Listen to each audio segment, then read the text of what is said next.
The email arrives at 2:07 a.m. A single line. Your EOI has been received. You smile, breathe, then realize the chase has only just begun. Somewhere in Canberra, a clock is ticking. Across 8 state and territory desks, unseen selectors scan occupation lists and quotas. Your fate hangs on a single number, your EOR ID. One careless omission, one outdated skill assessment, one wrong occupation code, and a promising door to Australia snapshot. Welcome to the high-stakes world of registration of interest for state. Nomination, where timing, precision and a bit of strategy decide whether you get an invitation or disappear into the queue. What it is, clear and practical. Expression of interest, EOI. A skill select record you lodge with the Australian Department of Home Affairs to say I want to be considered for a skilled visa. This is not a visa application. It's your profile and scorecard. Registration of interest, ROI.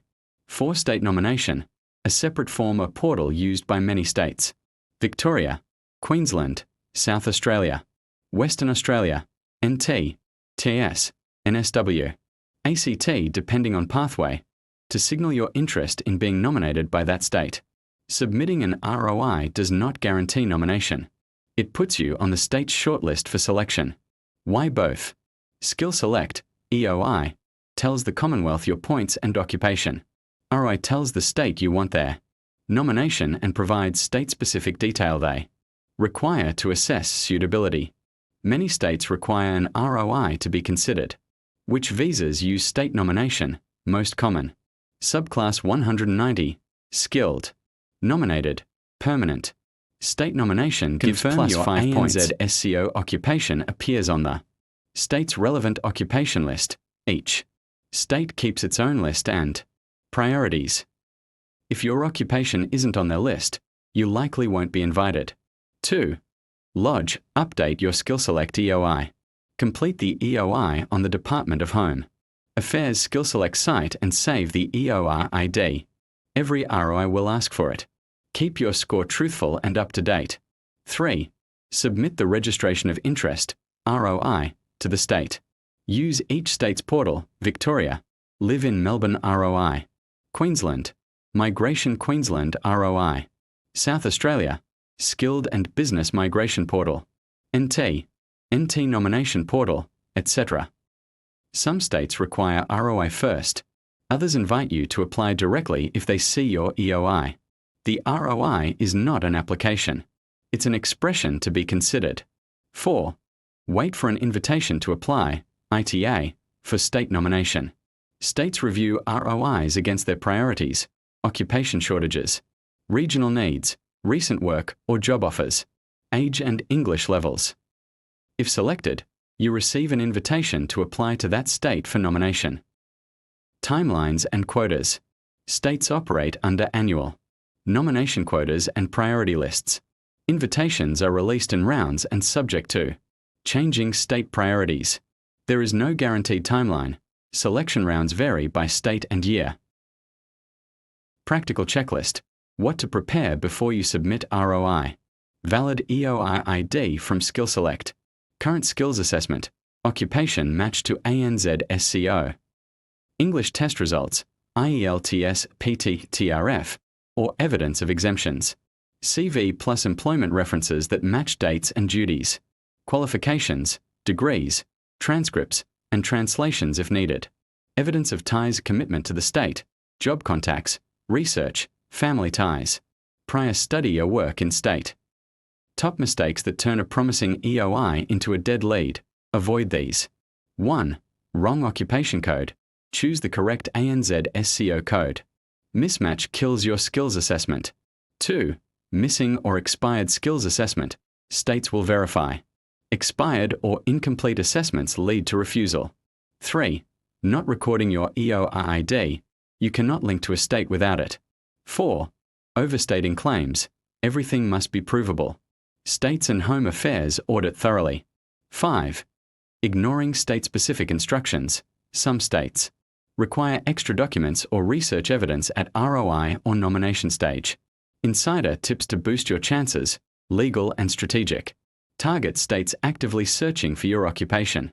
Check each state's occupation list before spending time on an ROI. Raise your points legitimately. Higher points attract invitations. Consider partner skills, credential recognition, or English test improvements. Tailor ROI answers to the state. Show specific intent to settle there, job contacts. Reasons to live there.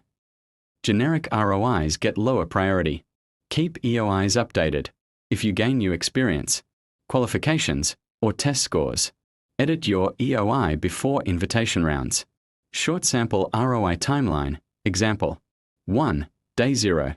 Submit skill select EOI and record ID. 2. Day 2 to 7. Complete state ROIs online with EOI ID. 3. Weeks, months. Wait for state invitation rounds. Timing varies by state and quotas. 4. If invited, submit nomination application to state with documents. 5. If nominated, lodge visa application to Department of Home Affairs. Keep your nerves, sharpen your file. The system isn't mystical, it's meticulous. Your paperwork, your evidence, and your timing decide when the amber light turns to green. Treat the ROI like a spotlight. Place only the most verifiable, occupation relevant, state-targeted evidence in it. Do that, and the silent clock across 8 capitals may finally ring your name. 5. Apply for state nomination. After invitation, submit the formal nomination application to the state within the evidence. States will verify claims, skills assessment, qualification, employment references, job research for some regional pathways. 6. If nominated, accept and lodge visa application. If nomination is approved, Skill Select will issue an invitation. To apply for the visa, you normally have 60 days to apply to Home Affairs. Check your specific invitation. Then lodge your visa application with supporting evidence. Key eligibility point states commonly check age, usually under 45 at time of nomination, but check state variations. Minimum points on EOI, commonly at least 65, but states often prefer higher scoring candidates. Skills assessment, valid and at the right level for your nominated occupation. English requirement, competent or higher depending on state and occupation. Commitment to state or region, many states want evidence. You intend to live or work there. Job search evidence, local ties. South. Australia and Tasmania often require proof of job market research for some pathways. Onshore vs offshore differences. Offshore applicants sometimes have separate ROI or invitation streams. States may prioritize onshore applicants for some visas, or have dedicated offshore invitation rounds. Check the state's offshore rules. Some states explicitly state offshore. ROI rules, e.g., SA, Queensland. Common state variations. Examples. Victoria requires ROI, prioritizes occupations on its state lists and often looks for clear ties to Victoria. South Australia uses skilled and business migration portal, may ask for job market research and has separate routes, onshore or offshore. Queensland, ROI via Migration Queensland, with occupation-based lists and offshore categories. Northern Territory, clear step-by-step process, online nomination system and regional commitments.